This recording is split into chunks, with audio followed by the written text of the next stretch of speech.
अस्सलामु अलैकुम वरहमत ल्लाहि वबरकातुहू। उम्मीद करती हूँ आप सब खैरियत से होंगे। मेरी वीडियोस को पसंद करने के लिए और मेरे चैनल को सब्सक्राइब करने के लिए आप सबका तहे दिल से शुक्रिया। क़यामत के दिन क्या पूछा जाएगा और क्या नहीं पूछा जाएगा, तो चलिए जानते हैं।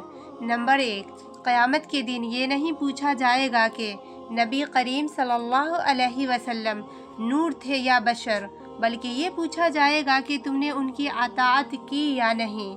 नंबर 2, क़यामत के दिन ये नहीं पूछा जाएगा कि हाथ सीने पर बांधे थे या नाफ पर, बरोज़ क़यामत पूछा ये जाएगा कि तुमने नमाज अदा की थी या नहीं। नंबर 3, क़यामत के दिन ये नहीं पूछा जाएगा कि तुम्हारा अमामा का रंग सब्ज़ था या सफ़ेद, बल्कि ये पूछा जाएगा कि तुमने हुकूकुल्लाह और हुकूकुल इबाद किस हद तक पूरे किए। नंबर 4, क़यामत के दिन ये नहीं पूछा जाएगा कि कब्र वाले सुनते हैं या नहीं, बल्कि ये पूछा जाएगा कि तुमने खुदा को वहदहू ला शरीक माना या उसके साथ शरीक किया। नंबर 5, क़यामत के दिन ये नहीं पूछा जाएगा कि तुमने मशरक़ी लिबास पहना था या मग़रिबी। सवाल ये होगा कि जितना सत्र के पर्दे का हुक्म था किया या नहीं।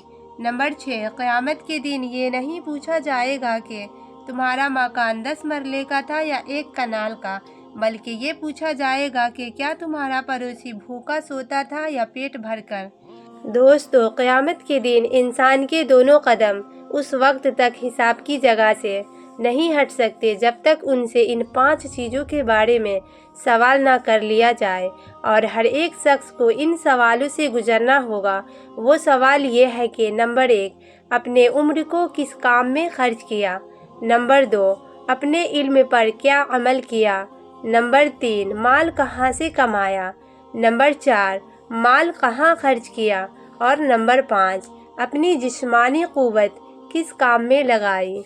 पता है, बेहतरीन लोग बेहतरीन नीयत रखते हैं, जिसकी वजह से रब्बुल इज़्ज़त उनके तमाम कामों को संवार देता है, और जिस काम को रब्बुल इज़्ज़त संवार दे उसको कोई बंदा कैसे बिगाड़ सकता है। हज़रत अली रज़ी अल्लाह ताला अन्हु ने फरमाया, ये दुनिया भी कितनी अजीब है। ईमानदार को बेवकूफ़, बेईमान को अक्लमंद और बेहया को खूबसूरती कहती है।